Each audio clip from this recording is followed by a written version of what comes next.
दिखाना चाहते हैं कि विपक्ष के लोग इतने बेकार हैं, वो खुद साधु और संत हैं और सेवक हैं बहुत बड़े।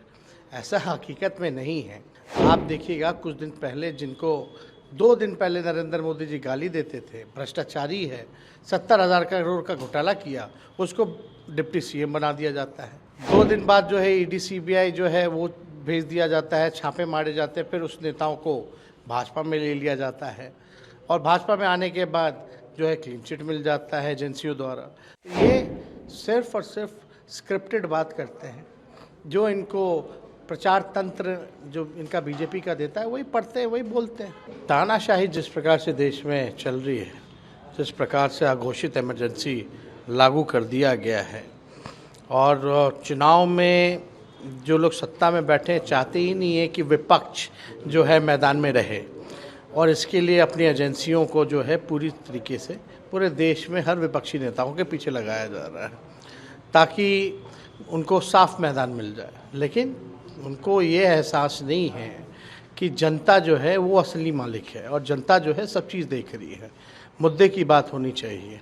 मुद्दा है बेरोज़गारी है, महंगाई है, गरीबी है और हम लोग भी चाहते हैं कि प्रधानमंत्री अगर मुद्दे की बात करें, गरीबों की बात करें, किसानों की बात करें, नौजवानों की बात करें, क्या विकास किया है इस पे वो बात करें तो ज़्यादा बेहतर होगा, ना कि घिसी पिटी जो पुरानी बातें हैं वही रटे जा रहे हैं। जब से 2014 से लगातार अब तक उन्हीं चीज़ों को दोहराया जा रहा है। लगातार वो दिखाना चाहते हैं कि विपक्ष के लोग इतने बेकार हैं, वो खुद साधु और संत हैं और सेवक हैं बहुत बड़े। ऐसा हकीकत में नहीं है। आप देखिएगा कुछ दिन पहले जिनको 2 दिन पहले नरेंद्र मोदी जी गाली देते थे, भ्रष्टाचारी है, 70,000 करोड़ का घोटाला किया, उसको डिप्टी सीएम बना दिया जाता है। 2 दिन बाद जो है ईडी सीबीआई जो है वो भेज दिया जाता है, छापे मारे जाते हैं, फिर उस नेताओं को भाजपा में ले लिया जाता है और भाजपा में आने के बाद जो है क्लीन चिट मिल जाता है एजेंसियों द्वारा। तो ये सारी चीज़ें हम लोग देख रहे हैं कि हो क्या रहा है इस देश में। तो सबसे बड़ा मुद्दा जो है बेरोज़गारी का है। रामलीला मैदान में भी हमने आंकड़े जो है वो पेश किए थे कि बेरोज़गार सबसे ज़्यादा युवा है।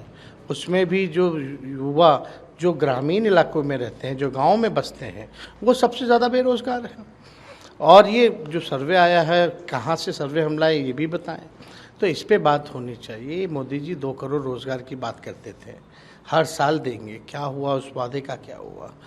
पिछले चुनाव में चौकीदार थे लेकिन मेहुल चौकसी भाग गए, विजय माल्या भाग गए, नीरव मोदी भाग गए, कौन कौन भागा, लेकिन अब उनका मोदी जी जिक्र नहीं करते। वो तो भ्रष्टाचारी है ही नहीं मोदी जी के लिए, असल में वही परिवार है मोदी जी का। तो इसलिए हम लोग जनता के बीच हर जगह, पहला रैली पटना में, दूसरा बॉम्बे में और दिल्ली में हम लोग जुटे हैं और जिस प्रकार से सिटिंग सीएम्स को उठाया जा रहा है तो आप देखिए ना क्या माहौल बनाया जा रहा है। तो लेकिन ये तानाशाही जो है लंबे समय तक चलने वाली नहीं है। इसलिए मोदी जी जो मुद्दे हैं उस पर बात करें। देश में गरीबी कितनी ख़त्म हुई है, लगातार जो है गरीब जो हैं बढ़ते जा रहे हैं, इस पे तो ध्यान नहीं दिया जा रहा। नौकरियां समाप्त की जा रही हैं, सरकारी संपत्तियों को निजी हाथों में दिया जा रहा है। आज चीन का बॉर्डर देख लीजिए, वो सुरक्षित नहीं है। चीन की सेना घुसे जा रही है लेकिन मोदी इस पे कुछ बात नहीं करते।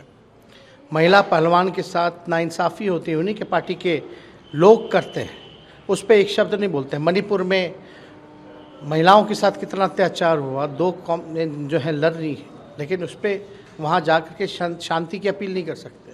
क्या वो उनका ये परिवार नहीं है? तो ये सिर्फ और सिर्फ स्क्रिप्टेड बात करते हैं। जो इनको प्रचार तंत्र जो इनका बीजेपी का देता है वही पढ़ते हैं, वही बोलते हैं। बिहार में सब कुछ ठीक है क्योंकि बताया जाता है कि इंडिया अलायंस एक पटरी पर नहीं चल रही है। बिहार में सीट बंटवारों को लेकर कुछ वो तो गोदी मीडिया का काम है। जो मोदी जी बोलेंगे वो बोलेंगे। हमारे अलायंस का नाम इंडिया अलायंस है लेकिन मोदी जी बोलते हैं इंडिया नहीं, इंडिया अलायंस बोलते हैं। उसी को गोदी मीडिया इंडिया अलायंस बोलते हैं। अरे नाम तो बोल लो हमारा, हम इंडिया अलायंस है। इंडिया नाम लेने में शर्माना और डरना किस बात का?